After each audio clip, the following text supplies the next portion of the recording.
Hello guys, welcome to Lakshmi's kitchen. చాలా days అవుతుంది కదా షార్ట్ పోస్ట్ చేసి.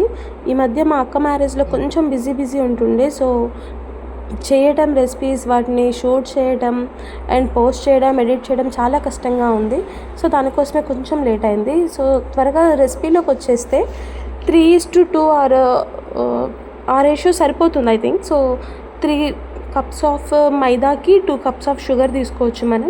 సో మైదాని ఏంటంటే ఒక బౌల్లో వేసుకొని చపాతీ డౌలా ప్రిపేర్ చేసుకోవాలి. సరిపడా సాల్ట్, సోడా, ఉప్పు, కొంచెం ఘీ వేసుకొని లంప్స్ ఏం లేకుండా చపాతీ పిండిలాగా చేసేసుకొని, అండ్ ఇంకోవైపు మనకి పాకం కావాలి కదా, పంచదార పాకం. సో దానికోసం 2 కప్స్ ఆఫ్ షుగర్ తీసుకొని అది జస్ట్ డిప్ అయ్యేంత వరకు మనం అందులో వాటర్ వేసుకొని ఇలాచీ వేసుకుంటే, అండ్ దాన్ని ఒక 2 మినిట్స్ అలా పక్కన పెట్టేసి స్టవ్ ఆన్ చేసే ముందు కొంచెం కలర్ వేసుకుంటే, ఫుడ్ కలర్, మనకి కలర్ అనేది సరిపోతుంది. కలర్ కూడా అవాయిడ్ చేయొచ్చు, మనకి అదంతా మ్యాండేటరీ ఏం కాదు, టేస్ట్ ఇంపార్టెంట్ కాబట్టి. సో అది కూడా అవాయిడ్ చేయొచ్చు మనం. సో అది క్యారమలైజ్ అయ్యేలోపు మనం ఏదైతే డవ్ ప్రిపేర్ చేసి పెట్టుకున్నామో దానిని చాలా పల్చగా ఇంకేంటంటే ఇది ఎండ్, ఇంకా ఇంతకంటే ఎక్కువ చేస్తే మనకి అది రోటీ రాదు అనే అంతవరకు మనం దాన్ని బాగా చపాతీలాగా చేసుకొని ఒక 4-5 చపాతీలు చేసేసుకొని వీడియోలో చూపిస్తున్నట్లుగా దానికి ఆయిల్ స్ప్రెడ్ చేసి ఒకదానిపైన ఒకటి పెట్టాలి. సో అలా అన్నీ ఒకదానిపైన ఒకటి పెట్టి వాటిని మళ్ళీ వీడియోలో చూపిస్తున్నట్టుగా ఫోల్డ్ చేసి ఎడ్జెస్ అంతా లాక్ చేసి వాటిని అలా ఫోల్డ్ చేసేసి సన్నగా కట్ చేసుకోవాలి. మరీ సన్నగా అయినా కూడా క్రిస్పీనెస్ వస్తుంది. సో అలా బాగోదు. ఒక ఇంచ్, లైక్ మన ఫింగర్ ఉంటుంది కదా, 1 ఇంచ్ మోయినంగా కట్ చేసుకుంటే సరిపోతుంది.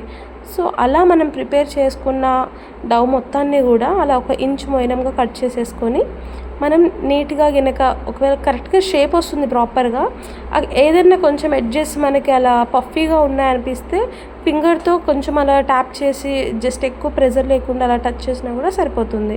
సో ఏదైతే ఉందో కంప్లీట్గా ఆ డవ్ మొత్తాన్ని అలా ప్రిపేర్ చేసేసుకొని ఆయిల్ని మంచిగా కాగబెట్టుకొని ఆ ఆయిల్లో వాటిని డీప్ ఫ్రై, కలర్ చేంజ్ అయిన దాకా వాటిని బాగా ఫ్రై చేసేసుకొని దానిని మనం ఏదైతే షుగర్ క్యారమలైజ్ చేసుకున్నామో అందులో షిఫ్ట్ చేసి కలిపి కొంచెం సేపు ఒక 1 hour, 1.5 hour అలా కనుక ఉంచాము అంటే సరిపోతుంది గైస్. మనకి పర్ఫెక్ట్గా క్రిస్పీగా ఉంటుంది, జ్యూసీగా వస్తుంది, అండ్ అంతా కూడా చాలా మంచిగా షుగర్ అంతా కూడా దానికి చాలా బాగా పడుతుంది.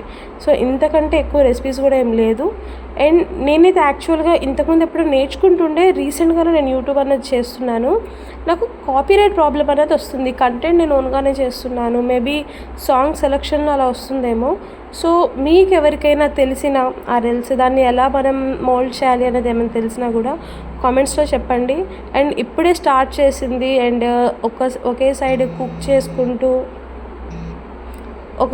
చేసుకుంటూ అండ్ పక్కన ఇది కూడా చేసేది కాబట్టి కొంచెం ఇబ్బందిగా ఉంటుంది గాయస్. అంతే, మేబీ అది క్లియర్గా లేకపోయినా నాకు అప్డేట్ చేయండి. Thank you.